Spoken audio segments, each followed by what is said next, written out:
Hello and welcome to this section of Mastering Excel. I'd like to turn your attention to a different sheet here. I've got some students in a classroom, Jason, Jennifer, Jake, Sally, Sam, and Shelly, and I have their final grades. So these are grades out of 100, right? Now, this is a small number of students, so I really don't need to do a lot of heavy lifting computations, but what if I had a college class of 200 kids or something, and I needed to do some analysis on it? So one thing I might like to do is to figure out who has the maximum or the highest grade in the class. And so Excel has a function for that. You could probably guess that you could just start typing in max, and you would see that it's there. But I also want to turn your attention, if you go to the auto sum, you have sum and average, and we've done that. There's max and min here.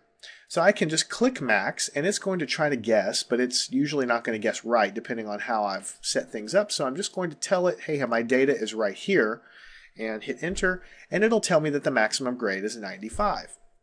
All right, so I can do a minimum, and in this case, I'll go ahead and put an equal sign, and I'll just say, well, if max was max, then min is probably going to be min. So it tells me returns the smallest number in a set of values. So I'll hit tab to put it there. It's asking me what numbers do I care about, so I'm going to highlight those and hit enter, and it'll tell me that the smallest grade, the minimum grade, is 87. And there are lots of other things that we can do here. We know how to calculate the average of these grades, so we can hit average. It's going to calculate or select the wrong cells, so I can just highlight these guys and hit enter. And actually what I want to do is go average, and over here I'll do the auto sum over here to select average. Whoops, let me go ahead and put it over here, select average, and I'll go ahead and select these guys, tell it to take the average grade there. The average is a 90.8, which is about right because I've got some 93, some 95, some below. Now here's one that you don't use too often, it's median. All right, so the median is a statistical number that we use, and it kind of picks the middle number in the data set, so to speak. Right, so if I want to figure that out, I could look in help, but I could also kind of guess, oh, maybe it's spelled just like that. Maybe that's it. Returns the median, or the number in the middle of a set of values. So I'll hit tab. It's going to ask me what values am I trying to analyze. So I'll go and select those 6 values, and it'll tell me the median is 91. Because if I go and if I have taken statistics, I know how to calculate the median, and that's sort of the middle of the road number. It's very, very close, usually very close to the average value, and that's what the median is here.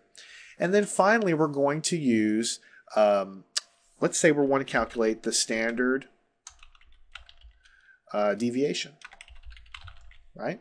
And I can hit Alt-Enter to bring that down like that. Now, standard deviation, I'm not teaching a statistics course right now, so if you want to know the details behind what standard deviation really is, then you can go find that in my other courses. But basically, standard deviation is going to try to give you an idea about how spread apart your data is around the mean.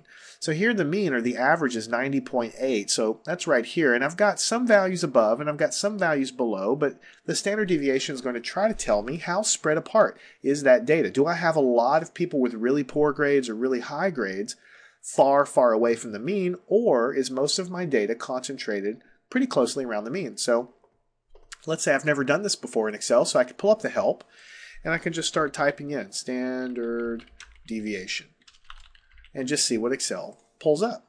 And there's several different functions.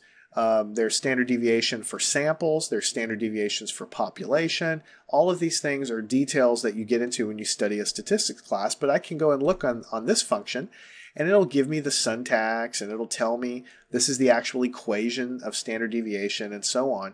So it's STDEV like that. And so I can go over here and type equal sign, STD, and then here are these functions here. There's a .p for population, a .s for sample, and if you take statistics, you'll know what that stuff means. I'm going to choose the population version, and I'm going to highlight the data that I care about. So in this particular case, the standard deviation was 2.79, about 2.8. What it means is that on average, most of the grades fell within plus or minus 2.8 points about the mean. So that means plus or minus 2.8 points above the mean, 2.8 points below the mean. Most of my data fell there. And I can see that these grades are pretty tightly packed. I've got some 80s and some 90s. I don't have any 60s or 50s or 40s. or any perfect scores far away from the mean. So it makes sense that the standard deviation is pretty low number because most of my data is pretty tightly packed about the mean. The other thing I'll take an opportunity to show you, we went to the help system and typed it in. But if you don't want to do that, you can go to the Formulas tab on the ribbon, and you can look under Math and Trig, right? Or more functions, actually. And you can see there's an entire statistical thing, an engineering thing, and so on. If I go to Statistics, I'm going to guess that standard deviation starts with an S. Then I can see standard.p. If I hover over it, it tells me calculate the standard deviation based on the population, and so on. In this case, when you pull it up like that, it brings up a different type of dialog box. And in order to select the proper cells, I can just click this little button here. It's a little bit of a different dialog box with built-in functions in Excel. I've selected the proper range. I'll press this button again, and now the proper range is in this button there, and then I get an answer of 2.79. So in one case, I just type the value or the function out and select the cells. In the other case, I go into the statistical thing and I have a slightly different type of dialog box. You'll kind of get used to that as you use Excel a little bit more.